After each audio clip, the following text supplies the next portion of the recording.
Habang tumatagal, mas lalong nagkikrave ang soul ko para sa peace and freedom. Balikan ko lang ulit itong naging journey namin kung saan panandalian naming tinakasan ang ingay ng syudad. Alam mo kung ano yung nakakatawa? The best plans are sometimes the ones we never planned. That day, we didn't even think about going far. No itinerary, no fancy expectation, just one random, "G, tara, let's go for a ride." At yun na nga yun. No second thoughts, no what ifs. We just went chasing the wind, chasing peace, chasing that little spark of freedom we all secretly crave. Habang nasa kalsada kami, halos 3 oras din pala yung biyahe. Pero parang hindi mo ramdam yung oras, yung hangin sa mukha, yung amoy ng lupa, yung araw na tumatama sa balat mo, lahat yun. Parang reminder na buhay ka, that you are not just existing, you're actually living. And for a moment, I forgot everything else. Work, stress, even the noise of the city. It's like parang bumulong si God sa akin na, hey, magpahinga ka naman. The world won't fall apart if you rest. You see, not everyone understands that feeling. Yung urge to escape kahit saglit lang. Not because you hate your life, but because sometimes you just want to remember who you are outside your responsibilities, outside the noise, outside the pressure. While we were riding, napatingin ako sa paligid. Mountains, open fields, random small towns, mga taong simpleng namumuhay pero mukhang kontento. And I thought, maybe, that's the kind of peace I'm chasing. Yung simple, tahimik, yung hindi mo kailangan ng sobrang dami para maramdaman mong sapat na.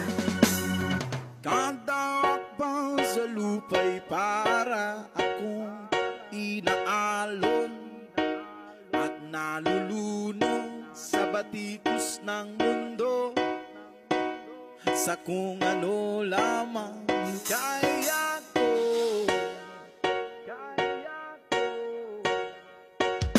At nung narating namin yung beach camp, grabe, it wasn't even that fancy. Just tents, sand, waves, laughter. Yun na yung tamong. Pang baby pa gani. Ay, nabigay itong ba?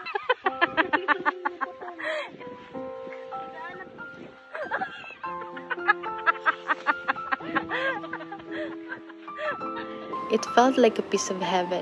Parang lahat ng pagod na reset. And I realized, the sea doesn't ask you for anything. It reminds you that life goes on. The waves come and go, but there's always something beautiful waiting at the shore. Doon ko naramdaman yung freedom na hindi mo mabibili. Yung feeling na hindi mo kailangan maging somebody para maging masaya. You just have to be present in the moment, with the right people, doing something that makes your soul breathe again. And maybe that's why people love unplanned trips, because there's no pressure to make it perfect. Walang mataas na expectations, just appreciation. You go with the flow. And somehow, everything still falls perfectly in place. We laugh a lot that day.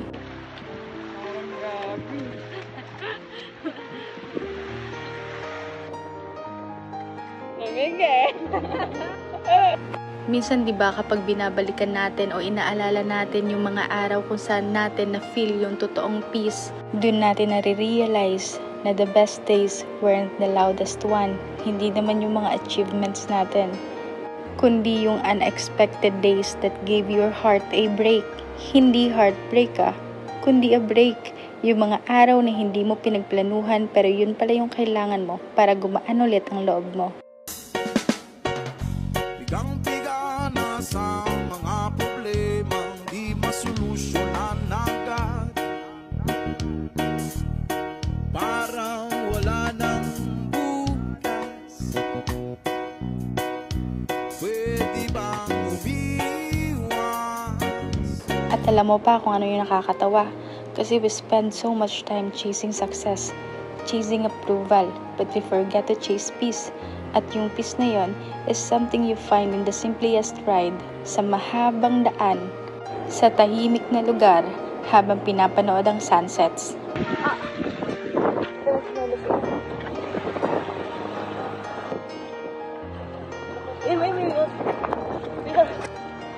Kumata ko mo sira. May ahas. May nakita ko ahas. Ako lang. May gwit-gwit. Pumasok dyan ay sa butas.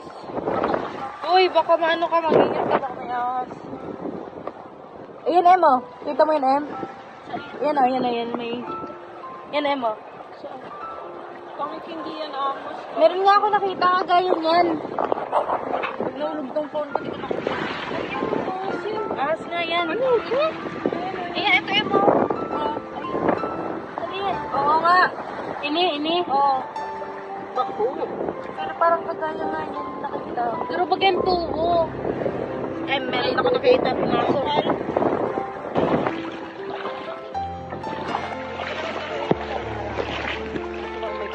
May pating.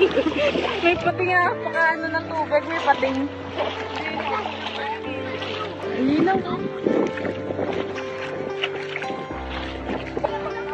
Nakakuha na kayo, ya? Nakakuha na kayo? Dami na. Dami na. Wow! Yan yung sinasabi ko sa'yo. Magpadami. Inuulam nyo yan? O binibenta?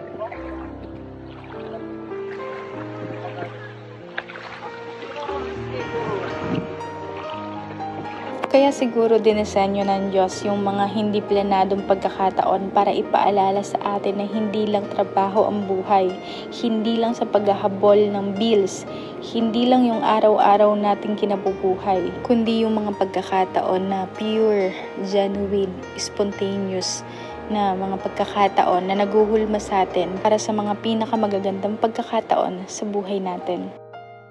So here's to the unplanned days. To the 2-hour rides that felt like therapy, to the salty breeze that healed our tired souls, and to the joy that came without warning. This is what living feels like, and I'll choose this again and again. No grand plan, no filter, no script, just life as it happens, as it's meant to be. Ay, di ko. Ano, daming ano? Ay, ano siya?